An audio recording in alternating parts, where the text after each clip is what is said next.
تین الفاظ بیان کیے، اس کی وجہ کیا؟ یہ روایت خبر واحد ہے، بالکل خبر واحد ہے۔ اس میں کیا ہے؟ یہ تو ہم نے کہا کہ یہ جو جیلمی جیسے محققین ہیں یہ سمجھدار ہیں،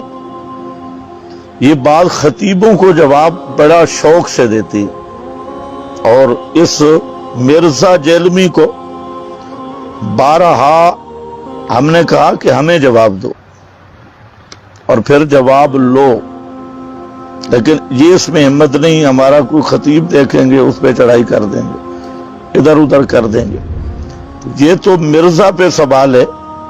اگر مرزا میں ہمت ہو تو وہ اس روایت پہ بحث کرے جو حضرت عباس نے حضرت علی کے بارے میں تین لفظ کہے، الغادر کا لفظ بھی کہا، کاذب کا بھی کہا، خائن کا بھی کہا۔ یہ تین، اور یہ تین بڑی جرح ہے، ایک آدمی غادر ثابت ہو جائے، خائن ثابت ہو جائے، کاذب ثابت ہو جائے، وہ عادل نہیں رہتا۔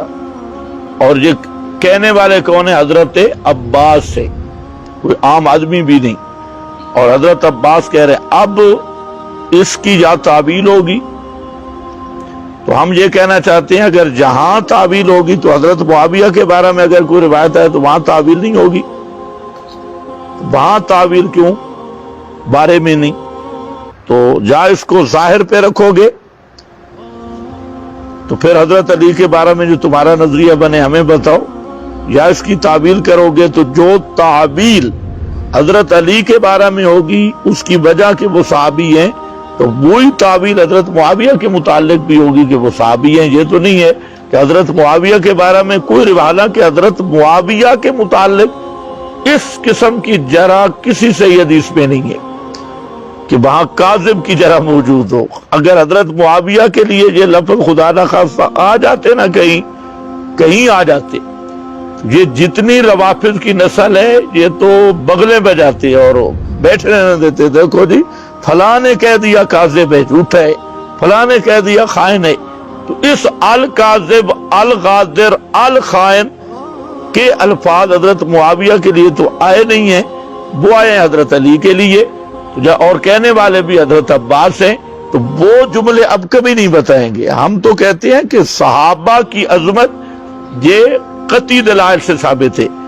اور مفتی اور مولوی یہ نیچے رہ گئے، جتنے محدثین ہیں سب نے یہ ضابطہ لکھا ہے کہ صحابہ کی ثقات، عدالت وہ کتاب و سنت کے صریح فیصلوں سے ثابت ہے، اور یہ اصول کا مسئلہ ہے۔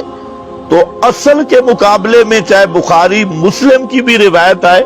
تو اس روایت میں یا تو ایسا معنی کریں گے کہ اصل سے مخالفت ختم ہو جائے، لیکن اگر وہ اصل سے مخالفت ختم نہیں ہوتی تو اس روایت کو ترک کیا جائے گا اور قرآن پہ عمل کیا جائے گا۔ تو ہم اس لیے کہتے ہیں کہ حضرت علی کے متعلق یہ روایت آئی، یا دوسری بخاری میں کہ وہاں جو روایت آ گئی اس میں تو دونوں گروہوں کو جہنمی قرار دیا گیا، آپس میں لڑنے والے دونوں گروہ۔ تو اب یہ کتنی ناانصافی ہے کہ ایک روایت کے اندر لفظ گھسیڑے گئے کہ ایک گروہ یہ ان کو جنت کی طرف حضرت عمار بلائے گا اور وہ ان کو جہنم کی طرف بلائیں گے، یہ لفظ گھسیڑے گئے۔ اس کو تو ہر ممبر پہ، ہر گلی میں، پہلے وہ مرزا تھا، اب 7 بریلر بھی مل گئے ہیں، اور اس وقت بریلوی جو ہیں وہ تقریباً 95% رافضی بن چکے ہیں، اور حضرت معاویہ کے اسی طرح دشمن ہے اور صحابہ کے۔ تو انہوں نے پھر یہ گروہ آپ کے یہ حویلیاں کا ہے، ایک یہ پنڈی کا وہ ابو جال قریشی ہے، تو یہ سب شیاطین جمع ہیں۔ تو ان سب سے ہماری یہ بات ہے کہ اگر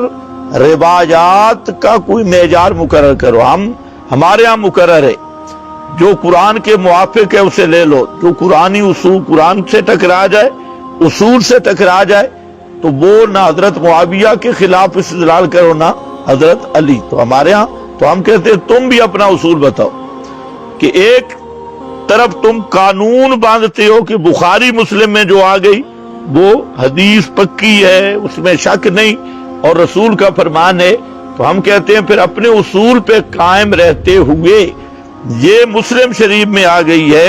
حضرت علی کے لیے 3 لفظ موجود ہیں، غادر کا بھی، کاذب کا بھی، خائن کا بھی، اب ذرا ہمت کرو اس روایت کا معنی ترجمہ کر کے، اور پھر مرزا اینڈ کمپنی کہے کہ ہمارا اس روایت پہ ایمان ہے اور ہم حضرت علی کو یہی سمجھتے ہیں، تو پھر انصاف ہوگا نا، ایسے تو نہیں ہوگا۔ جب وہ دوسری روایت کے دونوں گروہ جہنمی ہیں، وہ بھی بخاری کی ہے، اب ایک طرف اشارہ مل گیا ایک گروہ کے جہنم کی دعوت کا، تو اس کو تو ہر ممبر پہ بیان کیا، اور جس روایت میں آ رہا ہے دونوں جہنمی ہیں، وہ بھی بیان کرنی چاہیے نا، وہ نہیں بیان کریں گے۔ تو ادھر کہتے ہیں کہ ہم بڑے منصف لوگ ہیں اور مولوی مسئلہ چھپاتے ہیں، ہم بیان کرتی ہیں، حالانکہ ان سے بڑا یہودی کوئی نہیں، چاند روایتیں بیان کی باقی ساری چھوڑ دی ہیں۔ اب اگر منصف آدمی ہو ساری روایتیں صحیح بیان کرنے تو یہ بھی بیان کرو اور کہو کہ دیکھو بخاری میں آ گیا دونوں گروہ جہنمی ہیں، پھر ہمت کر اور یوں عقیدہ بنا کہ وہ بھی جہنمی یہ بھی جہنمی، تو پھر تیرے ایمان کا پتہ چلے، تو ہے تو وہ بھی روایت۔ ہم کہتے ہیں بھائی نہیں، یہ اخبار احاد ہے، اخبار احاد سے نہ صحابہ پہ جرح ہو سکتی ہے نہ صحابہ کے پر جہنم کا حکم لگ سکتا ہے، اس لیے کہ صحابہ کرام کی عدالت، ان کی ثقاہت، ان کا ایمان اور ان کا جنتی ہونا قطعی دلائل سے ثابت ہے، تو خبر بعد اس کا مقابلہ نہیں کر سکتی۔ تو جیسے حضرت علی کے کلاؤما پھر نار والی روایت وہ قابل قبول نہیں، جیسے حضرت علی کو غادر کاذب کہنے والی روایت یہ قابل قبول نہیں، اسی طرح حضرت معاویہ کو باغی بنانے والی روایت بھی قابل قبول نہیں۔ جو ان روایات کی تعویل ہوگی اس کی بھی وہی ہوگی۔ یہ تو نہیں ہو سکتا کہ حضرت معاویہ کے بارے میں تم ظاہر لفظوں کو لو اور حضرت علی کے متعلق آئے یا دوسرے کسی صحابی کے متعلق آئے تو پھر تم چھپا لو اور اس کا ترجمہ بھی نہ بتاؤ۔ تو ہم کہتے ہیں پورا بات کرو۔ اسٹوڈنٹوں کو اس نے کیا دھوکہ دیا ہوا ہے کہ مولوی آدھی بات کرتے ہیں میں پوری کرتا ہوں، مولوی مسئلہ چھپاتے ہیں اور میں پورا بیان کرتا ہوں۔ تو ہم یہ چاہتے ہیں کہ یہ اسٹوڈنٹ بھی دیکھیں کہ آپ کے جناب استاد مرزا سے بڑا کتمان تو بنی قریظہ میں بھی نہیں ہوا، یہ تو پوری حدیثیں ہضم کر کے بیٹھے ہے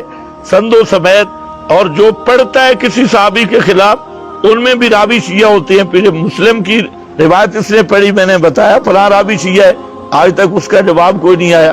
پھر اس کی توحید پر بھی تبصرہ کرنے کے قابل ہے، مرزے کی توحید دانی بھی بڑی مشہور ہے، یعنی اس آدمی کو عقیدے کا بھی نہیں پتہ، کہتا ہے کہ اللہ کے سوا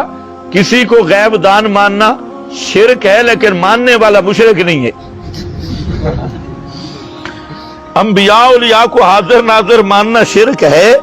لیکن جو مانتے ہیں وہ مشرک نہیں ہیں، وہ مسلمان ہیں، ان کے پیچھے نماز بھی ہوتی ہے۔ اور اسی طرح اللہ تعالیٰ کے سوا کسی نبی ولی کو حاجت روا مشکل کشا ماننا شرک ہے، لیکن ماننے والا مشرک نہیں ہے۔ اب یہ جو مرزے کا کفریہ نظریہ ہے، ہم کہتے ہیں کہ مرزا اس نظریہ پر خود مرتد ہے کہ ایک چیز کو وہ کفر کہہ رہا ہے، شرک کہہ رہا ہے، لیکن اس کے قائل کو وہ مشرک نہیں کہتا۔ تو یہ عجیب نیا ایک مذہب نکلا ہے کہ یہ شرک ہے، یہ کفر ہے، اور شرک کرنے والا مشرک نہیں ہے،